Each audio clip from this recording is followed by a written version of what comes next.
Why is there a Joyboy from the Void Century and one in the present timeline? I've asked myself this over and over again, trying to figure out the truth behind what Joyboy even is or even means, and I think I finally solved it the moment chapter 1053 came out. Some other things that I've asked myself that ties in with this is, why is there another name for Joyboy, which is Sun God Nika? And who is Sun God Nika? And is it the same as Joyboy? I believe that I have logical evidence that proves the truth behind all these questions. You have to see how I came to certain conclusions because it may have been right in our face all along. Just a hint at how insane it is, I believe that the cloud that surrounds Gear 5 is actually the literal soul of Nika, and that his soul was the one that kickstarted Luffy's heart after his supposed death. I really hope you make it to the end of the video because that's where everything truly comes together. With that being said, remember to like the video and subscribe to the channel if you're a true One Piece fan that likes to theorize. And now, let's get into it.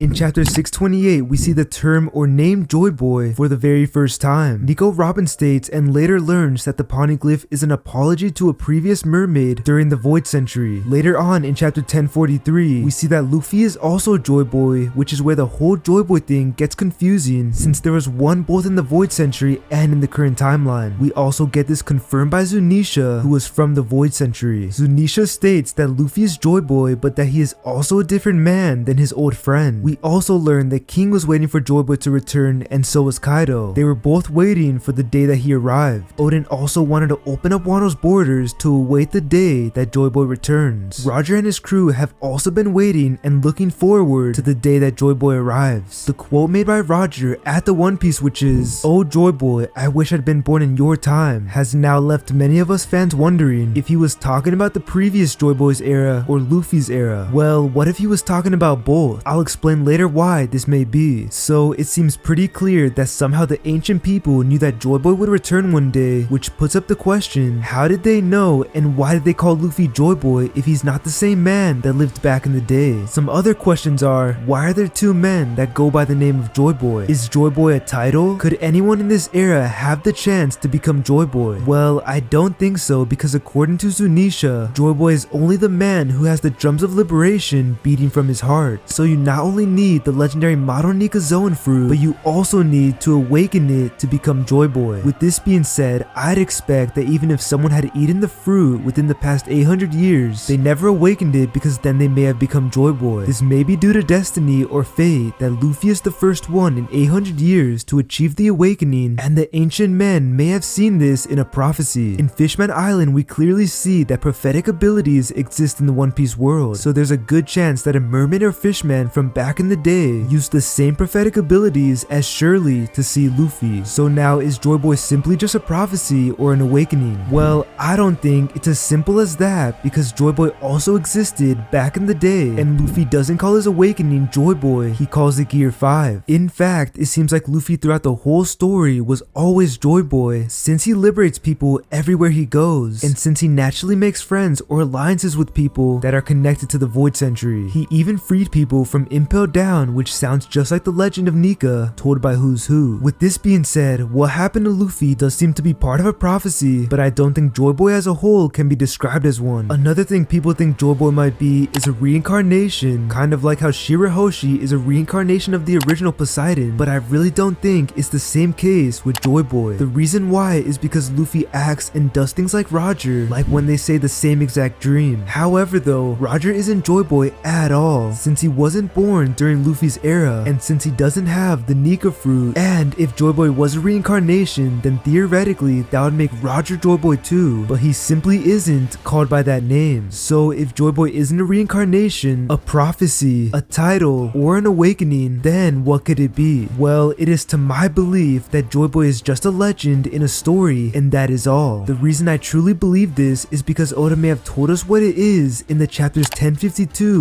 and 1053. In 1052, 1052, we see that the people of Wano believe that a warrior that goes by the name of Joyboy defeated Kaido. This warrior is only rivaled by the god of the blade, Ryuma. Later, in 1053, we see why the people of Wano believe this. Luffy tells Momo to not tell the people of Wano that he was the one who defeated Kaido and ultimately saved their country. He says he doesn't want Momo to do this because he doesn't want to be known as a hero. We've seen this happen to Luffy throughout all of One Piece, going back to the very beginning. He doesn't want to be known as a hero because he's a pirate and likes it that way. The theme of this is actually very inspiring because it shows that Luffy doesn't do good things because he wants to be remembered as a hero or because he wants people to like him, but he simply does those things because he freely wants to stop the evil. We've seen this continuous theme of Luffy saving a country and then not getting the credit afterwards because he's a pirate. For example, in Alabasta, Smoker and the Marines got all the credit for taking down Crocodile and for figuring out the truth of the Baroque works. Of course, the elite and royal members of Alabasta knew that it was Luffy, but most of the citizens didn't know what really went down. In Skypiea, we see that Luffy does save the whole island, but he'd rather leave the island by stealing their gold. The Sky people were gonna give him gold for free, but he'd rather steal it than take it as a reward for beating up Enel. In Fishman Island, we see the biggest instance of Luffy not wanting to be a hero. Jinbei tells Luffy that if he's gonna fight Hody, to not do it as an angry human, but to do it as the hero of Fishman Island. The reason for this is because he doesn't want it to seem like Luffy did it out of racism or hate for the fishmen. After this, Luffy tells Jinbei that he loves heroes, but he doesn't want to be one. Then he goes on to say that a hero is a person who gives meat to other people instead of feasting like a pirate. This is also, of course, only if there's a lot of meat and enough for everyone to feast on. Luffy would morally share his food with people that didn't have anything to eat. As we see in Wano, he can't stand that the people are starving and that Kaido took away all of their food. I think when Luffy says this line to Jinbei about meat, it shows that he values complete freedom. We know that Luffy loves to have fun and loves to eat, and when he gets the opportunity, he's gonna do whatever he wants. Luffy may not even realize it, but this free expression and lifestyle is what brings people together and is what actually causes peace. He may want to throw parties just because he himself wants to feast and have fun, but at the end of the day, it ends up being the cause of peace. Another time we see that Luffy is not remembered as the hero of a country is Dressrosa. Fujitora ended up showing the newspapers that he was not the one who defeated Doflamingo. The news showed that it was the alliance of Luffy and Law, but it didn't necessarily make it seem as a heroic battle. It was more so looked upon as a pirate feud, which is just how Luffy likes it. Even with this, the people of Dressrosa still made a statue of the heroes who saved their home. They put a statue up of the god, Kairos, and of Lucy. That's right, they remembered the hero to be Lucy and not Luffy. Just like how I said earlier that Joyboy is just the name of a legendary warrior and whose true identity is unknown to the public, a similar thing can be said about Lucy. Lucy is a legendary warrior who defeated a manipulating celestial dragon, Trickster. Luffy will not be remembered as the hero because it is Lucy. On top of this, if you've seen Morge's video on how Dressrosa is a microcosm to all of One Piece, this makes the Lucy Joyboy reference even more likely. If you've also seen my Laugh Tales theory, you'll also know the importance of these statues as well. So if Luffy acts a lot like the previous Joyboy, then we could only assume that he also had the same morals and didn't want to be a hero. All of this would explain why the name Joyboy wasn't completely erased from history, but he was. Imu most likely erased all records of him from history because Im doesn't want anyone to find out about his existence. However, Joyboy is a legendary warrior who can only be remembered after generations by stories and tales. The Island Laugh Tale is also most likely called that because it's literally just a funny tale of Joyboy. Joyboy in the Laugh Tale is most likely looked upon as one being or person that lived in the Void Century and that will come back in the future. That would explain why whenever Joyboy is brought up, he is brought both in the past tense and future tense because people think it's the same man. At the end of the series, I wouldn't be shocked if the majority of the world doesn't know who Joyboy is. There may be theories within the world of One Piece if it's Luffy or some other man, but I don't think Luffy wants to be known as the hero of the world. I think he'd rather just be known as the Pirate King and as the one who found the One Piece after Roger. I could even see there being situations where people in the world think someone like Buggy is Joyboy because he's the type of guy who wants to be known, feared, and loved throughout the world. This may be more of a stretch, but it really wouldn't surprise me since I think the whole world will most likely not know that Luffy is actually Joyboy by the end. So now that you understand what I believe the name Joyboy is and what it even means. Now let me explain how Nika is tied to all of this as well. So the next biggest hint within the mystery of Joyboy is what or who is Sun God Nika? Is Nika Joyboy? Why is the devil fruit called the model Nika? Is Luffy Nika? Well, many One Piece fans believe that Nika and Joyboy are the same thing, but I actually came to the conclusion that this is not the case at all. It is my belief that Sun God Nika was a mythological man who lived even before the Void Century and even before devil fruits came to exist. The reason for this is because it seems that the Joyboy from the Void Century had the model Nika fruit. I personally don't think that devil fruits were made after the Void Century, because if that was the case, then why would Vegapunk attempt to recreate them? If they were made after the Void Century, then I would think that there wouldn't be a mystery to their origin and to their creation. Plus, we actually do know for sure that devil fruits came from a time either during or before the Void Century, since we learned that Toki, who is from the Void Century, has devil fruit powers. Knowing this, it seems most likely that the Joyboy from the Void Century isn't the Sun God Nika himself, but just like Luffy ate the devil fruit of the Sun God Nika Zoan. So if Nika wasn't Joyboy, then who was he? Well, he was probably a godlike being who had white hair, rubber properties, and who was the freest man in the world. He was probably someone who had godly powers like transforming material substance out of his mere imagination. This god may have died sometime, but it seems like his soul, will, and abilities were transmuted into the Nika devil fruit. The Gorosei do tell us that Zoans contain a will of their own, which proves that somehow Nika or the will of Nika is within the devil fruit. In fact, what if I told you that there's actual proof of this and evidence that Nika's soul was literally awakened and came out into existence when Luffy awakened the fruit and became Gear 5? In case you haven't noticed, for some reason, whenever Luffy goes into Gear 5, we see a cloud surrounding him and following him wherever he goes. So what could this cloud be, and where the hell did it even come from? I mean, it's not like Luffy is using and producing flame clouds like Kaido or Momo. This cloud literally just appeared out of goddamn nowhere, and it hasn't been explained as to what it was. Also, we still don't know how Luffy died and how he came back to life afterwards. I believe that it was the Zoan from within, or the soul of Nika, that kickstarted Luffy's heartbeat to sound like the drums of liberation after he died. Once this happened, I believe that the soul of Nika was finally visible and was truly connected to Luffy, and that is what this white cloud around Luffy is. I mean, we know that souls in One Piece are shaped like clouds, since we see Brook's soul fly through the Florian Triangle and come out of his skeleton body in the shape of a cloud. Brook and his soul fruit may be a lot more paralleled with Nika than we think. Think about it, Brook plays music and puts his soul into it just like Nika with the drums of liberation. Brook is also known for playing Big Sake, which is most definitely tied to Joyboy and Laugh-Tale. Another thing I recently learned from Dax Sake's Big One Piece theory, which I definitely recommend, is that in chapter 635, Brook had the exact same pose as Nika, both when described by Who's Who and when Luffy turns into Gear 5. Brook does this while playing party music and having a festival night fighting move which sounds almost exactly like something that Nika would do or enjoy doing. Is it also a coincidence that throughout the whole story, the most anticipated crew member that Luffy's wanted is a musician, or more specifically, Brook? With all these connections, Brook's soul powers may be a big hint to what Nika actually is. We also see that whenever Big Mom takes people's souls from them, it is the same shape as Nika's and Brook's soul cloud. Maybe the soul of Nika finally being awakened and coming out is the reason for Luffy's hair becoming white. Maybe it's white because the soul of Nika is finally fully connected with Luffy, and Luffy now took some of his appearance. Luffy has also finally gained the full potential of his power and has become truly free. He can finally do what he's always wanted to do. The previous Joyboy also most likely had these same abilities and also became one with Nika. This kind of puts up the question as to if everything revolves around Nika's will, or are Luffy and Joyboy just very similar. It seems that Nika definitely has some sort of influence over Luffy, since when he says that ever since he's eaten the fruit, he's become happier. We also later see that Luffy wants to be the Pirate King to be the most free man. Yet again, this seems to be influenced by Nika, since we know that Nika is all about being 100% free. When Bonnie asks Luffy what his white hair form is, he says that it's himself when he's free. She asks what he means by that because it doesn't really make much sense honestly, unless you put the Nika context behind it. I wonder how becoming Pirate King will make him the most free man, since it seems he's already become free after awakening Gear 5. I honestly can't wait to see what Oda has stored for us at Laugh-Tale and the continuation of Joyboy as well. That pretty much wraps up the theory, and let me know know any of your thoughts on it down in the comments below. Also, subscribe to the channel if you've made it this far, and feel free to click on one of these two videos if you're starving for more One Piece content.